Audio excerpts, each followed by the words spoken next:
Agatha All Along from Marvel Studios and Disney Plus premieres this week, and the marketing campaign, as you would expect, is in full regalia. It's been described as the gayest Marvel project ever. I definitely think it is. Yep. Agatha is the gayest Marvel project yet. Do you agree? It better be, because that's what I signed up for. Mm-hmm. It's been described to me that Agatha is the gayest project Marvel has ever done. I would agree with that, yeah. I think witches are queer inherently. If you thought The Acolyte wasn't getting a season 2, because this is, I would say, arguably the gayest Star Wars, I think, by a considerable margin, and then you were wrong, because it was Agatha all along. How can the same shit happen to the same guy twice?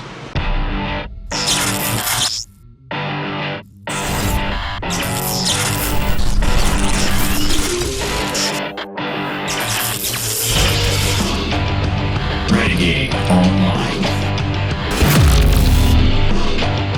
Well, folks, welcome back. Another great day here at Valiant Renegade. It's good to see all of you out there once again.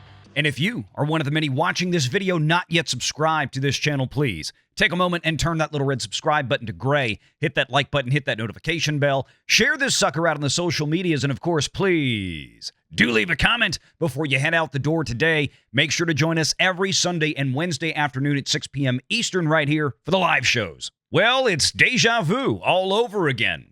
Kathryn Hahn reacts to Agatha All Along being called, quote, the gayest Marvel project to date.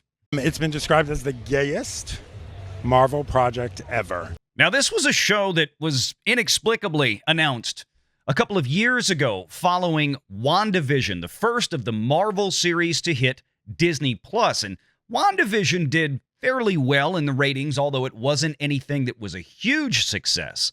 But from that came the character of Agatha Harkness, at least insofar as Marvel Television goes. And for some reason, Disney and Marvel Studios decided to take that character and give it its own show. And that's part of the biggest problem with this, and it's been one of the biggest complaints and concerns, quite frankly, about this series that's about to drop on Disney Plus this week. What is the audience for this show? Was there really some big clamoring to see Kathryn Hahn revive this character in a series based around almost exclusively her? The answer seems to have been no, not really. Kind of like The Acolyte with Star Wars. Who was it made for? Modern audiences? The same people that never show up for any of these programs again and again and again? And yet Disney shareholders are consistently plagued with throwing good money after these bad projects that seem to go nowhere. And we're talking about a lot of good money. Hundreds and hundreds of millions of dollars. We know the Acolyte's budget for Star Wars Disney Plus and Kathleen Kennedy's Lucasfilm was somewhere to the tune of about $200 million. And this show, Agatha All Along from Marvel Studios, well, it wouldn't surprise me one bit if it had a relatively similar budget for the House of Mouse. Even if it was only $100 million, you're going to have to look at the ratings for this when it's all said and done and see if, well, the money that was spent, or at least the amount of it, was actually justified by the viewership this show isn't expected to bring in. Kathryn Hahn wasn't alone on the red carpet when it came to the Variety interview, which this interviewer at Variety seemed very, very interested in how gay this show was. Like we showed you at the clips at the beginning of this video, Aubrey Plaza, formerly of Parks and Rec fame, being called the gayest Marvel project yet. It better be, because that's what I signed up for, she said. And then there was also fellow Agatha All Along co-star Sashir Zamata talking about representation in Agatha All Along. Witches are queer inherently, she says, just because we are outcast and set aside for many reasons. It's crazy. That's almost the exact same language, verbatim, that we heard from stars of The Acolyte for Star Wars. I mean, you might be forgiven for thinking that people at Marvel and people at Lucasfilm got together in a writer's room somewhere and said, hey, let's both have the same really bad idea. Now, to be fair, let's take a look at some of the folks that have actually seen the first 4 episodes of Agatha All Along as a critic review preview from the Walt Disney Company. Like our buddy Alan Ng over at Film Threat, make sure you're checking out him and Chris Gore on a regular basis. I'm sure that they are going to have a lot to talk about this week on their Wednesday show when Agatha All Along is about to come out. And Alan says, I will say that if Agatha is the gayest Marvel show ever, it will happen in the episodes that I haven't seen yet. So that would be episodes 5 through 9 ostensibly. And he also says, unlike The Acolyte, there's no lore breaking because it's based on no lore. There are gay characters, but being gay is irrelevant, and it just exists solely for virtue signaling by Disney, once again in this case. It's not woke garbage, it's just garbage. Alan also says, what do I mean about bad writing? The entire show so far is a bunch of witches doing a thing. Can they get to the thing? Why do I care about this thing? What's missing is character development. Why do we need to care about these characters, and how do we relate to them? In other words, the show seems very much like The Acolyte, with the writing just being poor and boring and characters that are undeveloped and nobody can really care about because, well, the writing just didn't set them up for success.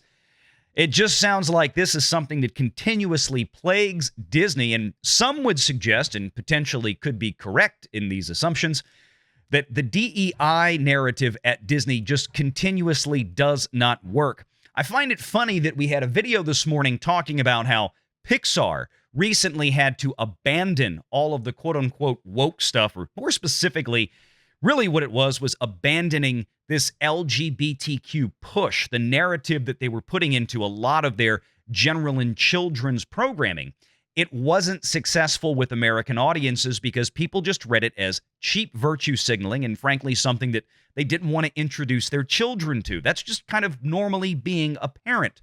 And what's funny is that at the same time, Pixar has found tremendous success, nearly $1.7 billion at the box office with Inside Out 2, after it was revealed in an article yesterday by IGN that they eliminated all of the LGBTQ stuff in it to try to bring audiences back in, that, well, Marvel Studios is dropping this one.